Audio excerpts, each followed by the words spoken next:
నమస్కారం. Soul city మానస కార్యక్రమానికి స్వాగతం, సుస్వాగతం. ఇవాళ మనతో పాటు ఉన్నారు ఆధ్యాత్మిక మార్గదర్శి రామచంద్ర మిషన్ అధ్యక్షులు కమలేష్ డి పటేల్ గారు. అయితే వికాసం గురించి గత కొద్ది ఎపిసోడ్లుగా బోల్డని విశేషాలు తెలుసుకున్నాం కదండి. ఈ వారం కూడా బోల్డని విశేషాలు మనతో పాటు పంచుకోవడానికి కమలేష్ గారు రెడీగా ఉన్నారు. ఆలస్యం చేయకుండా ఆయన పలకరిద్దాం. నమస్కారం దాజీ, ఎలా ఉన్నారు? నమస్కారం Vindhya. Welcome to soul city Manasa. ఇక్కడ మళ్లీ ఉన్నందుకు నాకు కూడా చాలా సంతోషంగా ఉంది. ఇది చాలా విస్తృతమైన అంశం. మనం అనుభూతి చెందే ప్రతి చక్రంలోనూ ఎడతెగని విస్తరణ జరుగుతూ ఉంటుంది. సంప్రదాయ ప్రకారం దీన్ని అడ్డంగా జరిగే విస్తరణ అంటారు. ప్రతి చక్రంలోనూ ప్రతి వ్యక్తి వ్యక్తిగతంగా తన ఎదుగుదలను అనుభూతి చెందగలుగుతాడు. ప్రతి చక్రంలో ఉండే అనుభూతిని రుచిచూస్తూ తరువాతి చక్రం వైపు ముందుకు సాగిపోవడంలోనే అందముంది. కాని ప్రతి గ్రంథిలోనూ ప్రతి చక్రంలోనూ అనుభూతులు ఎంత నిగూఢంగా ఉంటాయంటే వ్యక్తి అందులో ఇరుక్కుపోయే అవకాశం ఉంది. ఎక్కడ ఆగాలో తెలీదు కూడా. ఇలా ఎంతవరకు వెళ్లాలో తెలీదు. ప్రతి చక్రం ఒక అనంతమైన మహాసముద్రం. అనుభవాలు కూడా ఎంతో నిగూఢంగా ఉండటమే కాకుండా చాలా అద్భుతంగా ఉంటాయి కూడా. అలాగే ఈ మార్గమధ్యంలో అసాధారణమైన అద్భుతాలు తటస్థమవ్వచ్చు కూడా. అవి మనల్ని ప్రలోభపెట్టి మనం ఇరుక్కుపోయేలా చేస్తాయి. అందుకే అక్కడ్నుంచి బయటికి తీసేందుకు మనకు గురువు అవసరం, ఒక మార్గదర్శి అవసరం. లేక ఆయన సంకల్పశక్తిని వినియోగించి మనం స్పృహలో లేని స్థితిలో మనల్ని బయటకు తీసుకొస్తాడనమాట. అక్కడ ఇరుక్కుపోకుండా చూస్తాడు. అడ్డంగా అంతులేకుండా ఎదగడంలో అర్థం లేదు. అంతులేకుండా అడ్డంగా ఎదగడం కంటే ఒక్క అంగుళమైనా సరే నిలువుగా ఎదగడం మంచిది ఫలానా స్థాయిలో. కాబట్టి ఇవాళ మనం మరింత వివరంగా శోధించటానికి ప్రయత్నిద్దాం. గత ఎపిసోడ్లో మనం పిండ ప్రదేశ్లోని కొన్ని పాయింట్లు, చక్రాల్లోని మంచి లక్షణాలను చూశాం. ఇవాళ మరికొంత లోతుల్లోకి వెడదాం. ఇది నా గురుదేవులు నాకు బోధించిన దానిపైన ఆధారపడింది. నేను మీతో పంచుకుంటున్న ఈ జ్ఞానం అంతా కూడా నిజంగా సాధన ద్వారా సాక్షాత్కరించుకోవచ్చు. మనం ఇంట్లో చేసుకోవచ్చు ఈ సాధన. ఇందుకు ఈ పద్ధతిలో మీకు ప్రవేశం కల్పించాలి. ఇందులో ప్రతి పాయింట్లోనూ ప్రతి చక్రంలోనూ ఉండే నిగూఢమైన అనుభూతులు పొందడం కోసం ఇది అవసరం. నేను గతంలో చెప్పినట్లుగా మొదటి గ్రంథిని రెండుగా విభజించవచ్చు. మొదటి చక్రాన్ని అప్పర్గాను లోయర్గాను కూడా విభజించవచ్చు. అక్కడే ఉప పాయింట్లు ఉన్నాయి. మొదటి ఉప పాయింట్ అప్పర్, లోయర్. మొదటి ఉప పాయింట్లో మనం విలీనమైనప్పుడు ఒక దైవిక స్థితి పాలిస్తూ ఉంటుంది. ఆ స్థితిలో దానితో ఒక రకమైన సాయుజ్యత పొందడం జరుగుతుంది. ఒక విచిత్రమైన దివ్య స్థితి మొదలై మనల్ని పలకరించడం మొదలెడుతుంది. మాటల ద్వారా కాదు, ఆ భావాలను మనలో అనుభూతి చెందుతాం. అలా ప్రతి దశలోనూ మనకొక విచిత్ర స్థితి ద్వారా మనం భగవంతునితో ఒక రకమైన సాంగత్యాన్ని ప్రారంభిస్తాం. కేవలం ఒక్క ఆలోచన సరిపోతుంది. ఆయన పట్ల కొంచెం ఇష్టం, కొంచెం తపన ఉంటే గొప్పగా ఉంటుంది. ఇక్కడ గొప్పదనం ఏమిటంటే మనం ఆయన కోసం తప్పించడమే కాకుండగా బహుశా ఆయనే మనకోసం మనకంటే ఎక్కువగా తప్పిస్తున్నాడేమో. భగవంతునిలో లయమవ్వాలన్న మన తపన కంటే కూడా పైనుంచి వచ్చే శక్తే మేలు. కాబట్టి ఆయనే మనల్ని పిలుస్తున్నాడు తన లోకంలోకి. ఆయన లోకం మారుతూ ఉంటుంది. ఆయన ప్రపంచం. ప్రస్తుతానికి మనం మన యాత్ర ప్రారంభిస్తున్నప్పుడు ఆయన తన ప్రపంచంలోకి ఆహ్వానించడం జరుగుతుంది. ఇది హృదయంతో మొదలవుతుంది కాబట్టి మనకదే లోకం, మొదటి గ్రంథి. మెల్లమెల్లగా మనం సామీప్యతను, అనుభూతిని చెందుతూ ఉంటాం. అది అవతల ఉన్న వస్తువులపై ప్రతిబింబిస్తూ ఉంటుంది. చెట్లలోనూ, నక్షత్రాల్లోనూ, పరిసరాల్లోనూ, జనంలోనూ, అన్ని చరాచర వస్తువుల్లోనూ ఎంతగానో స్నేహభావం, అన్నిటిలోనూ ఎంతో దివ్యత్వం నిండి ఉంటాయి. ఇది ఎలా ఉంటుందంటే ఉద్వేగాలు, భావోద్వేగాలు ఎగిసిపడుతూ ఉంటాయి. తరచూ మనుషులకు పిచ్చికిపోతూ ఉంటుంది కూడా. గురువు లేకపోయినట్లయితే మనల్ని పూర్తిగా అస్థిరపరచగలదు కూడా. ఈ స్థితిని తరచుగా అవధూత స్థితి అని అంటారు. ఇది ఇరుక్కుపోవడమే. ఇందులో నుంచి బయటపడిపోవాలి. ఎందుకో కాని ఈ అవధూత స్థితిని మామూలు జనం ప్రశంసిస్తూ ఉంటారు. ఎవరైనా పరవశమైన స్థితిలో అనవసరంగా అన్ని రకాల విషయాలు మాట్లాడుతూ ఉంటే తనలో తాను లేడు, తనపై తాను పట్టుకోల్పోయాడు. జనం సాధారణంగా అటువంటి అవధూతలను ప్రశంసిస్తూ ఉంటారు. వాళ్ల కాళ్ల మీద పడిపోతారు. వాళ్లకు కూడా తెలీదు నిజానికి వాళ్ళేం చేస్తున్నారు. అటువంటి స్థితిలో ఒక రకమైన పైత్యం పుడుతుంది. మొదట్లో ఇది కొంతవరకు మంచిదే కాని తరువాత అది చాలా అడ్డైపోతుంది. అక్కడ గురువు తన సామర్థ్యంతో మనల్ని బయటికి తీసేస్తాడు. కాని ప్రతి దశలోనూ కూడా ఆ దశే తన వైపుకు లాక్కుంటున్నట్లుగా అనిపిస్తుంది, తన లోకం దిశగా. అది మొదటి గ్రంథి. రెండవ గ్రంథి కూడా తన వైపు చైతన్యం కదలి రావాలని తపిస్తూ ఉంటుంది. మనం ఆ ప్రత్యేకమైన దశలోకి ప్రవేశించినప్పుడు, సామీప్యతను అనుభవిస్తూ ఆ ప్రకంపనలను అనుభూతి చెందుతున్నప్పుడు, మనం అందులో విలీనమవుతున్నట్లుగా అనుభూతి చెందే స్థితి ఎదురవుతుంది. ఇదెలా అంటే ఎవరైనా మీరెవరితోనైనా కూర్చున్నారనుకుందాం. ఆ సాంగత్యాన్ని మీరు ఆనందిస్తున్నారు. ఆ సాంగత్యాన్ని ఆనందిస్తున్నారు కానీ మధ్యలో జరిగే పలకరింపుల్లో మీరు పాల్గొనలేకపోతే ఎలా ఉంటుంది? ప్రతిస్పందన లేకుండా ఉండిపోతారు. స్పందించకపోతే ఇటువంటి సంబంధం ఏమవుతుంది చెప్పండి?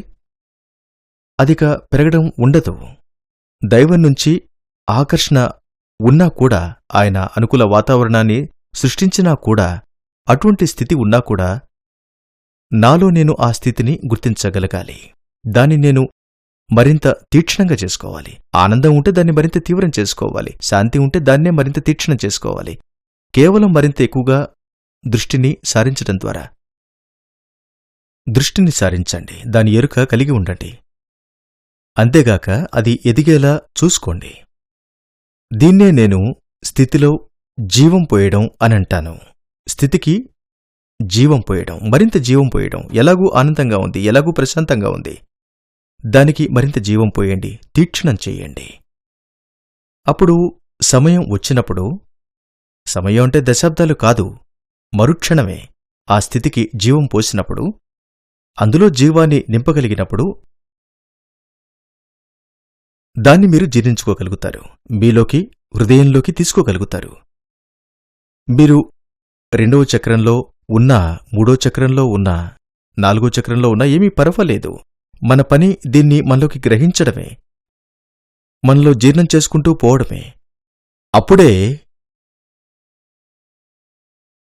మనం ఆ స్థితి యొక్క అనుభూతిని, స్థితిని కూడా భద్రపరుచుకోగలుగుతాం. ఆ ప్రత్యేకమైన పాయింట్లో ఉండే స్థితిని.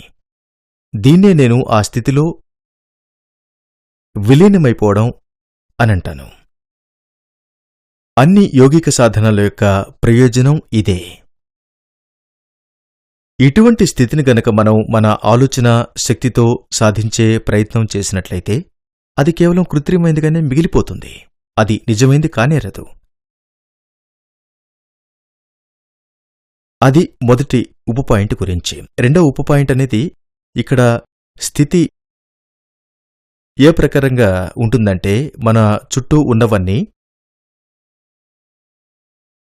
కదిలేవి కదలనివి అన్నింట్లో కూడా దైవం యొక్క ఉనికిని అనుభూతి చెందుతాం. అదే సమయంలో భగవంతుడు అంతటా ఉన్నాడన్న లక్షణాన్ని కూడా తెలియజేస్తుంది. అన్నిటిలోనూ భగవంతుని ఉనికిని అనుభూతి చెందుతున్నప్పుడు నిజంగా మీరు అనుభూతి చెందుతున్నదేమిటి? భగవంతుని ఉనికిని అనుభూతి చెందుతున్నాను అని అన్నప్పుడు అక్కడ మీరు చూస్తున్నదేమిటి? సో మనకు ఒక పీస్ఫుల్ ఫీలింగ్ ఉంటుంది. నిజమే, అదొకటి. ఆ సమయంలో ప్రశాంతంగా ఎందుకని అనిపిస్తుంది? ఎందుకంటే అక్కడెంతో సరళత ఉంది కాబట్టి. ఏమాత్రం సంక్లిష్టత ఉన్నా కూడా ఉత్కంఠ ఉండుండేది, శాంతి ఉండదు. అదే సమయంలో ఒక విధమైనటువంటి సాదాతనం, ఒక పవిత్రత ఉంటుంది. మనం వీటిని అనుభూతి చెందుతున్నప్పుడు, ఈ సరళత, ఈ సాదాతనాన్ని అనుభూతి చెందుతున్నాము అంటే ఇప్పుడు మనం దైవ లక్షణాలను గుర్తించగలుగుతున్నాము అని అర్థం. ఎందుకంటే వాటితో ఒకటే అనుభూతి చెందగలుగుతున్నాను. ఆ దశలో ఉన్న దైవ లక్షణాలను అనుభూతి చెందగలుగుతున్నాను. బహుశా తరువాతి దశలో ఆ లక్షణాలు మారతాయేమో.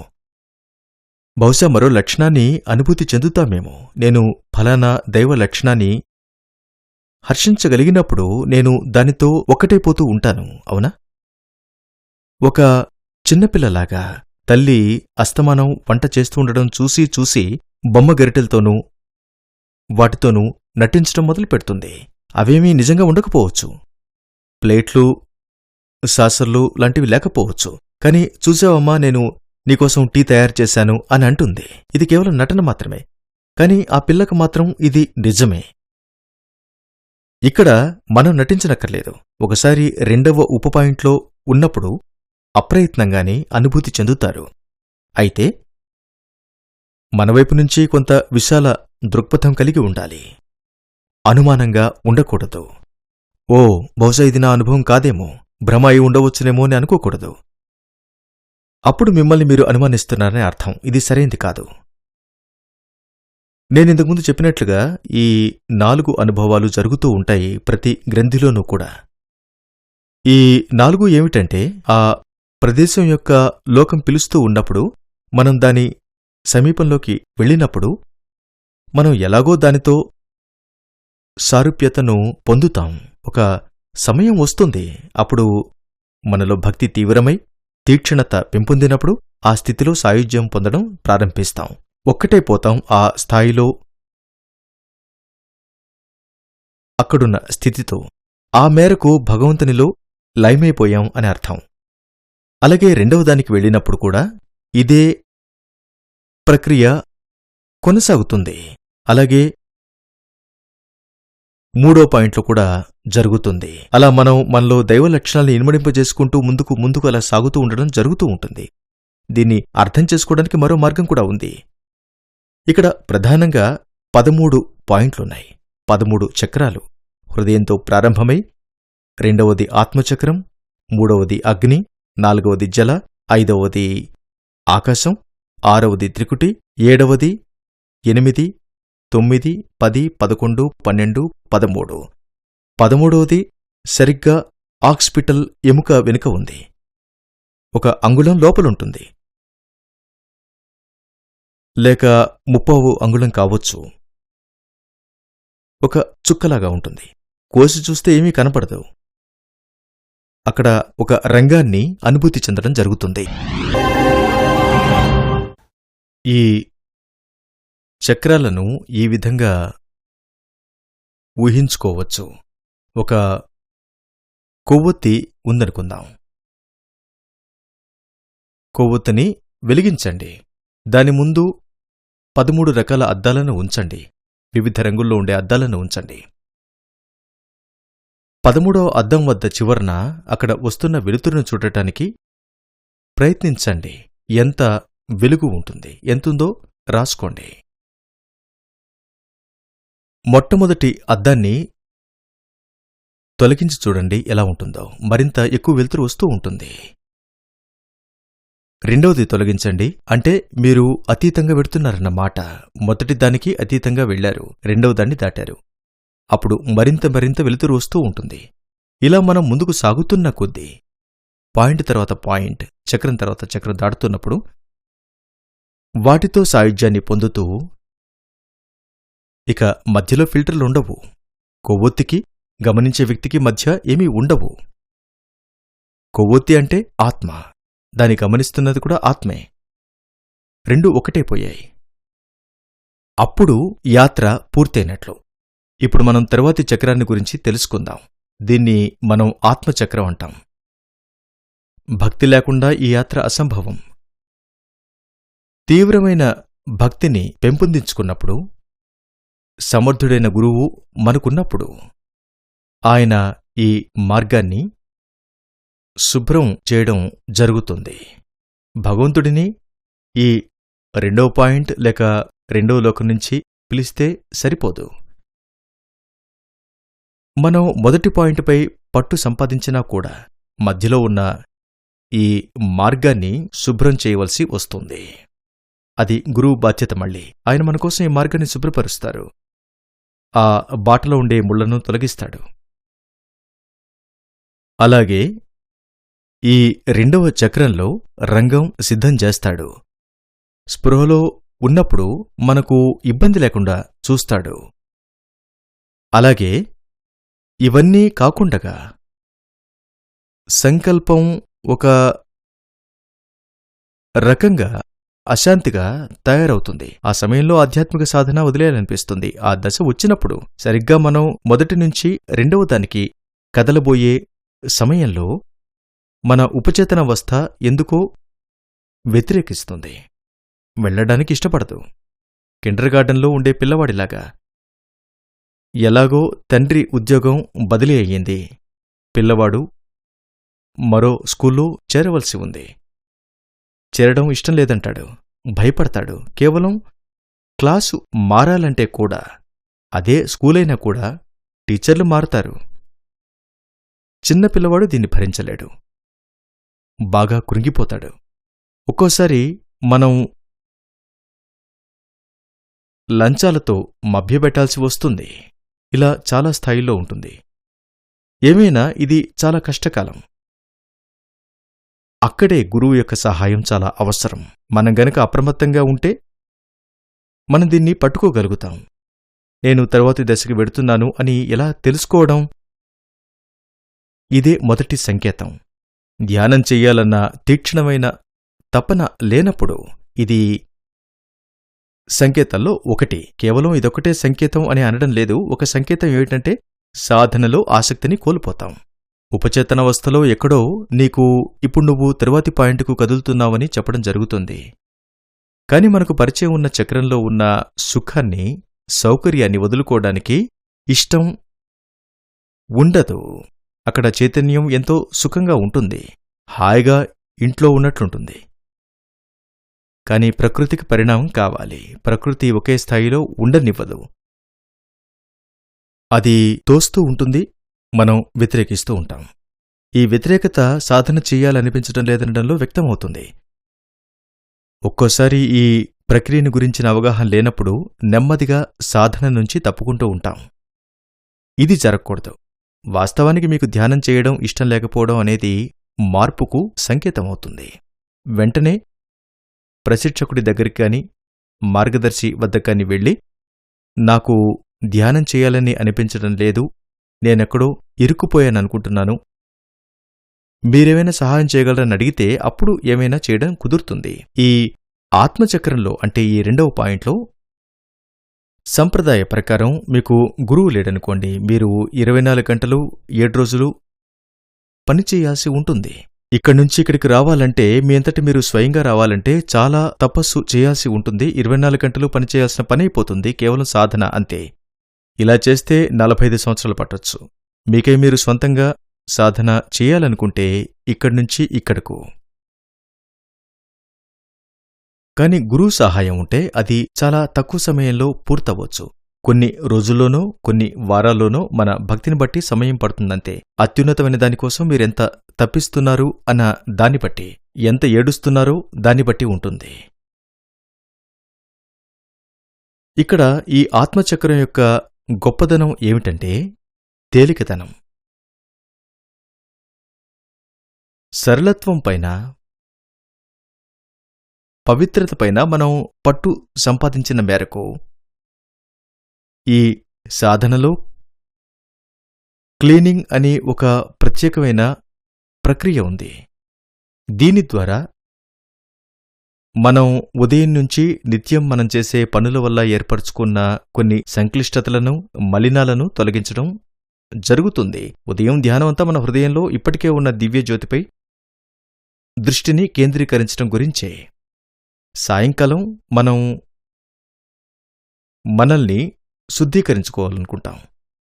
అలా మనం సంక్లిష్టతల్ని తొలగించుకున్నప్పుడు, అలాగే మనం ఉదయం నుంచి ఏర్పరచుకున్న మలినాలను తొలగించుకోవాలనుకున్నప్పుడు, అవి ఆలోచనలు కావచ్చు, పనులు కావచ్చు, సంక్లిష్టతలను తొలగించుకుంటే సహజంగా కలిగే ఫలితం సరళత్వమే కదా. అలాగే మలినాలను తొలగించుకున్నప్పుడు కలిగే సహజ పరిణామం కేవలం పవిత్రతే అవుతుంది. కాబట్టి ఈ సరళత్వం, ఈ పవిత్రత ఎంత మేరకు మనలో మనం పెంపొందించుకుంటే ఇక్కడ తేలికతనం అంత మేరకు అనుభూతి కలగడం జరుగుతుంది. ఈ స్థితి ఇంచుమించుగా చివర్లో ఈ చక్ర ప్రయాణం చేస్తున్నప్పుడు వస్తుంది. ఇక్కడ మనం ఆత్మదర్శనం లీలగా జరుగుతుంది. అలాగే మన అనుభవాలు కూడా అటువంటి స్వభావానికి సంబంధించినవే అయి ఉంటాయి. అందుకే దీన్ని ఆత్మనివాసం అని అంటారు. స్వచ్ఛత, సరళత్వం అనేవి ఈ చక్రం యొక్క స్వభావాలు. స్వచ్ఛత, సరళత్వం ఇవి సంభవించినప్పుడు ఆటోమేటిక్గా మితం కూడా వస్తుంది. ఎందులోనూ అతి ఉండదు. అతిగా ఏది చేయాలి అనే అనిపించదు. కనీస అవసరాలుంటే చాలనిపిస్తుంది, సరిపోతుందనిపిస్తుంది బహుశా. అందుకే నేను తరచూ అంటూ ఉంటాను, ఆసక్తి కోల్పోతాం కూడా ప్రాపంచిక విషయాల్లో. కానీ నేను మీకు ఈ సందర్భంలో హెచ్చరిక చెయ్యాలి. ఇది కేవలం తాత్కాలిక స్థితి. ఇది గతించిపోయే దశ మాత్రమే. సో వ్యూవర్స్, చూశారు కదండి, ఇది ఇవాల్టి సోల్ సిటీ మానస. నెక్స్ట్ ఎపిసోడ్లో మరిన్ని ఆధ్యాత్మిక విశేషాలతో కలుద్దాం. అందాక సెలవు, నమస్తే.